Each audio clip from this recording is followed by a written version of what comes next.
Hello, everybody. Welcome to the Founders on Fire podcast. My name is Rose Ross. I'm the Chief Trailblazer and founder of the Tech Trailblazers Awards. And I'm delighted to be joined here with Aleksandr Ragel, who is the CEO of Leil Storage, our Storage Trailblazers winners. Hello, Aleksandr. How are you? Good afternoon. Very pleased to be here and ready to talk more about our product. Fantastic.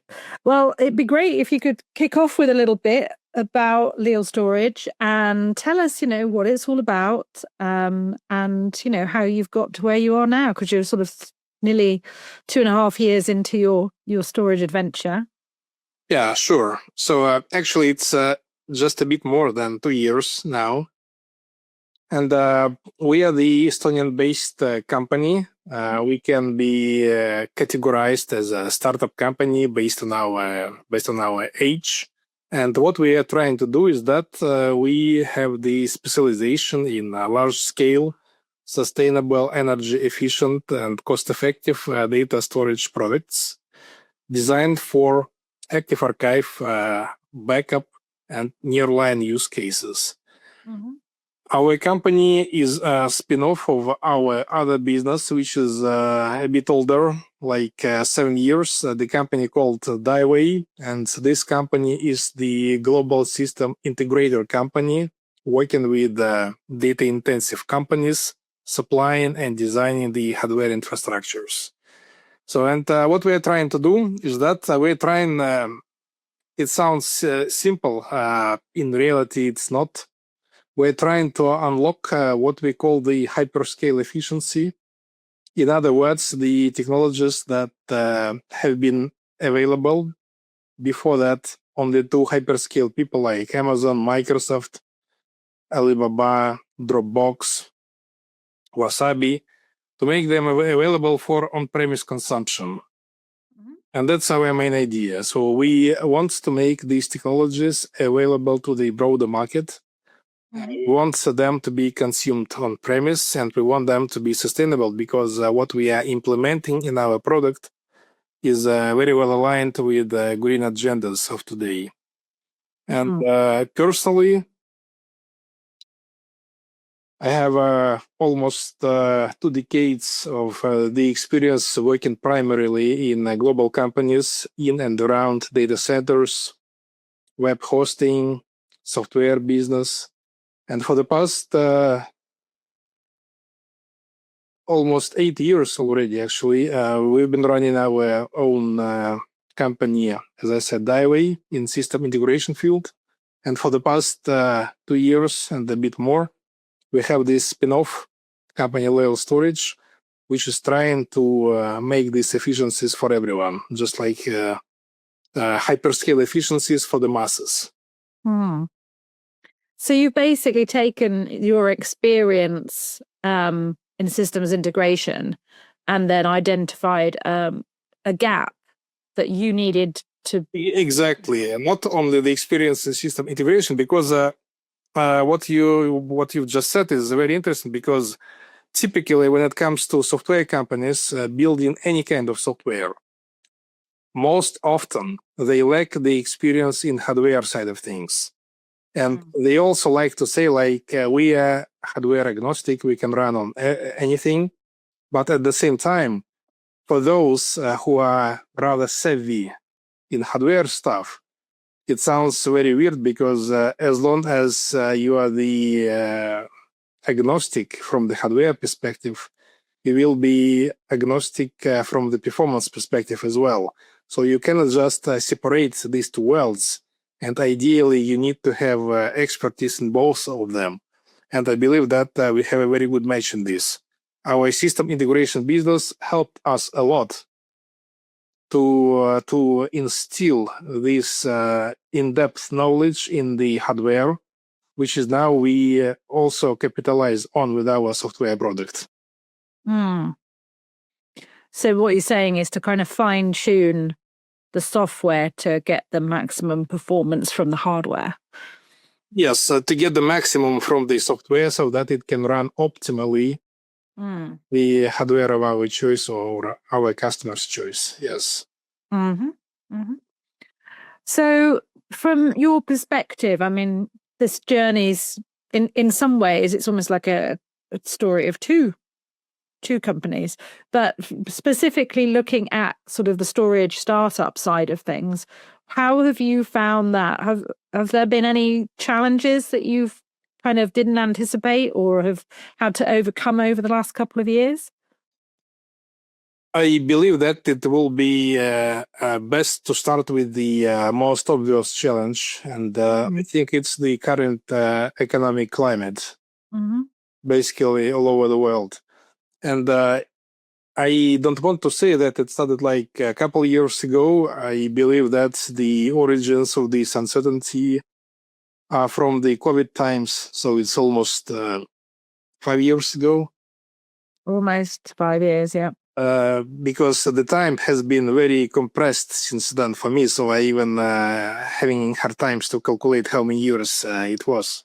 Yeah. It looks like 5 already, yeah. So this uncertainty with unexpected ups and downs, with the overall not so great market conditions, it's, in my opinion, the new reality everyone must adapt to work at. Okay, yeah. And we have own motto, which I wanted to quote later, like embrace the uncertainty. It's the way I believe, especially those starting new businesses have to think like in line of this idea, because it's not like it was in the good old days when you could plan for a couple of years in advance quite easily. It doesn't look like those times would return anytime soon, to good or bad. So this readiness and preparation for uncertainty needs to be taken into account from the very beginning, and in order to have the expectations and hopes for the successful outcomes. And also a bit closer to our actual product. What we wanted to achieve with this unlocking of hyperscale technologies for the broader market is not a very trivial task, because if it were, then there would be many similar contenders wanting to do the same. Sure. And again, I have to mention this bridge to our other experience, not only with the system integration, but also past experience with employments in the past. It helped a great deal, because it's necessary, in my opinion, to have the right mix of experiences that can lead you to the moment when just like all the puzzles become clear. Like, I don't know, when you understand the entire landscape and you can clearly see when the certain components are lacking, and then you can put your efforts into this and make this happen. So we realized that the broader market, the mass market, lacks these technologies. We had some exposure to them in the past. So I think it would be possible to say that we were able to use some shortcuts coming from our experience, past experience, that allowed us to complete them faster than it could have otherwise been done by some other people. Okay, well, experience is definitely incredibly valuable in these sort of circumstances. So what are you particularly proud of? I've also talked about some of the challenges. What are you particularly proud of what you've achieved in the last couple of years with Leil? I think that bragging about something is not just like a good way to put it, but I think what we can actually be proud of is that we were able to deliver on our early promises. Because, as I've already mentioned, this idea of adopting these technologies, it sounded quite right from the very beginning, but the path wasn't like a completely smooth one. So it was pretty much a bumpy road. We encountered some unexpected obstacles, and we had to overcome this. And what I would like to a bit separate these moments of feeling proud. Some of them are business related. Some of them are technology related, in my opinion. So when it comes to the business ones, apparently having some recognitions, for example, from Trailblazer in storage category, which is our cup of tea, is very flattering. You're very welcome. Well, very flattering, and it helps amplify this messaging that we try to spread out to people. Of course, it increases the visibility and helps us a bit in our journey. Same time, this technology awareness, what we are trying to do as well, gives us a very good sense that we are doing the right thing. And I can provide you with a couple of examples that will illustrate this. So first off, for the past 2 years, we were invited to hold sessions at SNIA. SNIA is a storage developer conference, like the main organization in the storage. And so they have events held in California every September. The importance and industry importance of these events is that it's not possible just to buy a session there. They have the pre-selection and they allow to speak only to people who they consider to be the technological innovators. And we were invited to have a keynote there for 2 years in a row, actually every year of Leil Storage existence. And I think it's a good recognition from the technological side of things. And the other one is that approximately 2 months ago, we had the independent benchmarking and validation of our product by Western Digital, which is the industry giant in storage space.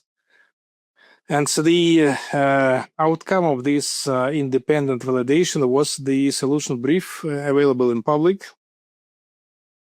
that actually says to the broader market that this technology does really exist.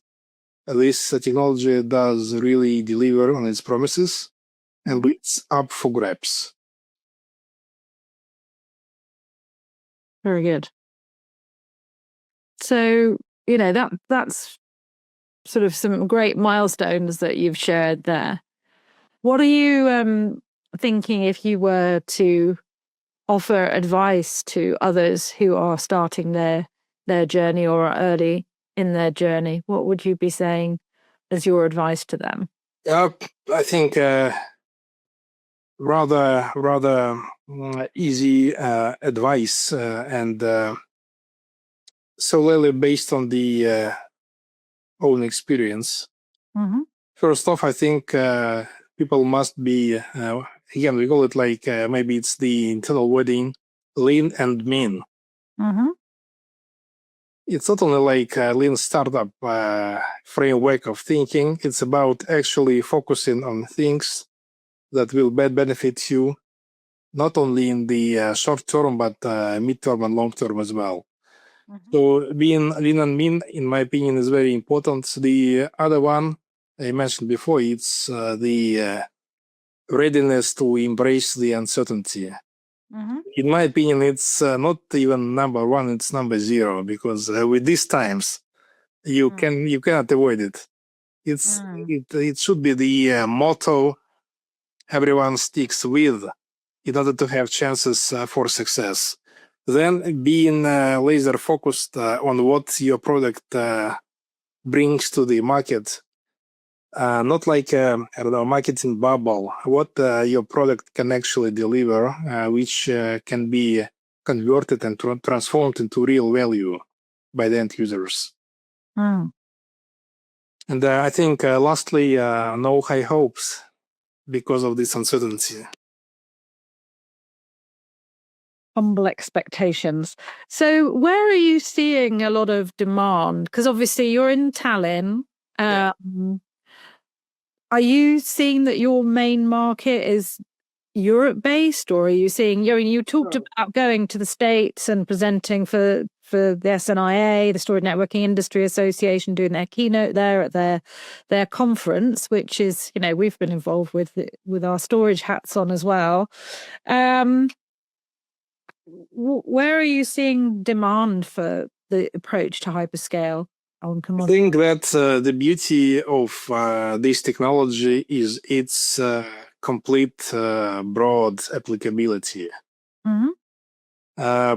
With our previous businesses and with our past work experiences, again, it's always been global. So yeah, personally, I've never been focused on the country I live in. Not only because Estonia is a small market, but because you want to think big, to become big at one day. So for now, we see the major market is Western Europe plus United States.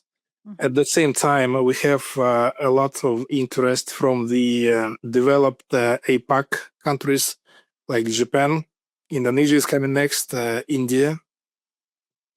Not many developments in Africa yet, but I think it will also catch up at some point in the future. Same applies to Latin America. Mm-hmm. So Western Europe, or Europe in general, Asia, and North America are primary markets for now. And I think it's not a coincidence for some reason. Being very immersed into data center space, somehow it turned out to me that I wasn't aware. I read it yesterday that 48% of the data centers in the world are located in the United States. For some reason, I was thinking that this spread is more even. But it looks like half of the data centers are the United States data centers. And it means that this market will apparently be benefiting from the growing storage capacity. Same time, I didn't mention it in more details. We have the very interesting technology, which we call ICE.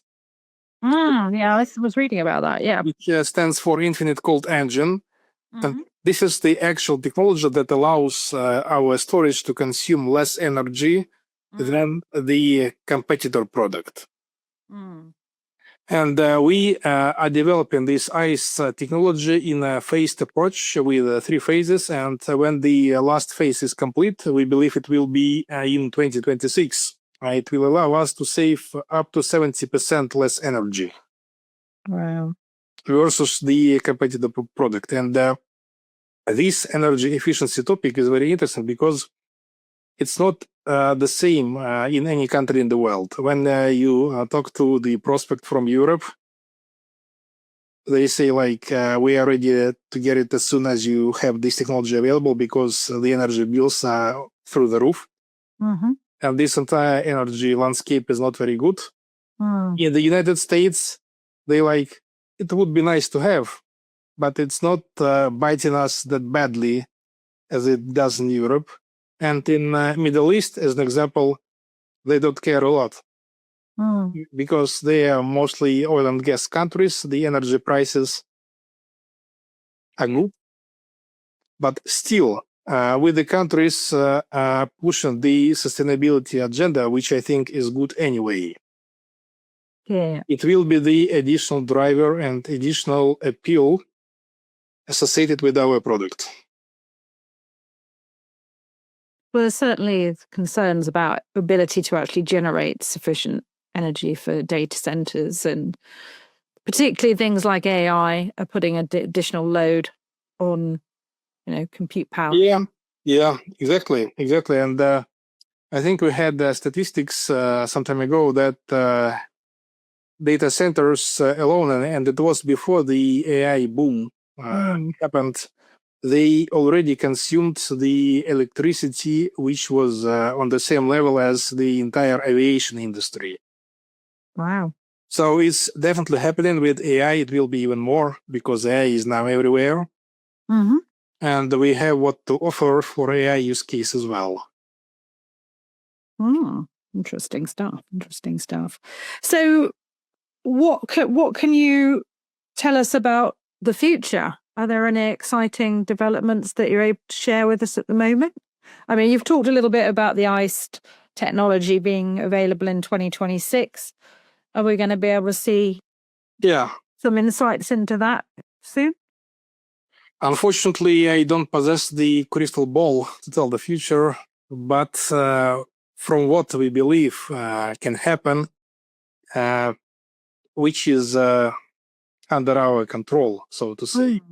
We plan to polish and develop the product further, polishing the technologies already available, and with the ice, actually what we have now already allows for approximately 40% energy reduction. That's impressive anyway. Yeah, it's already something. It's much better than the competitive technologies can offer. But I said that we are handling this in a phased approach. So actually it's 4 phases, and each phase introduce extra savings. So when we are going to complete stages 3 and 4, now we are at 2. We are going to have approximately 70% less energy consumption versus the similar type of storage. And again, one step back to this scientific approach that we are using, which is has the testimonial from the SNIA sessions and some other engagements. We are partnering with some universities. In Estonia, we are partnering with the oldest local university, which is Tartu University. And we are working with their scientists specializing in data storage to create the very complex algorithms that actually allow for this proper data distribution that in turn will allow us to save energy. So in the foundation of the product is the actual science, and I feel very proud of it. Maybe it's the third item to be proud of, because I have the historical background, and I have a historical degree from the university. Okay. And I spent a good part of my life doing these things. And we have some PhDs in the company as well. So, I mean, this scientific approach, educational approach, trying to spread the knowledge is very dear to us, sincere. We want to make this available for the broader market, as I said at the beginning, but not just like sharing and that's it. Sharing is caring, and we want to have the proper educational foundation in the basement of the structure that we are building. And I think that we have been rather successful in it so far. Great. We'd love to see a little bit of collaboration between academia and industry. That's always very refreshing. What we have noticed, it's not, well, I don't have enough information to say that it's a pattern, but we've seen cases when these two segments did not collaborate very well, because industry was going own way, academia was going own way, and when academia only pursues the theoretical stuff, it may not have enough applicability to real life, which is bad. But the people we work currently with are great people, and they understand that every academia should have the real life applicability to any research, and what we are doing is paying off nicely, I believe. Fantastic.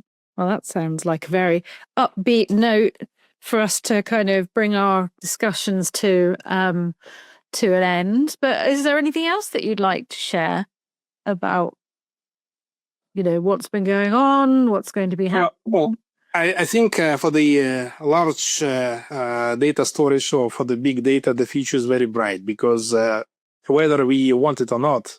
Mm. The data will keep being generated at a very high pace. Yeah. It's about our wearables, our phones, our everything. The data will keep increasing at a very fast pace, and we will try to provide the very good place for this data to be stored. Fantastic. Great stuff. Well, thank you very much, everyone, for being here with us. Thank you, Aleksandr, for sharing all of your experiences of your wonderful journey with Leil Storage. And you can reach us again, but this has been Rose Ross from the Tech Trailblazers on the Founders on Fire podcast. And you can find us online at www.techtrailblazers.com. and all the usual social media places. Thanks again to you, Aleksandr. Thank you so much for having us here.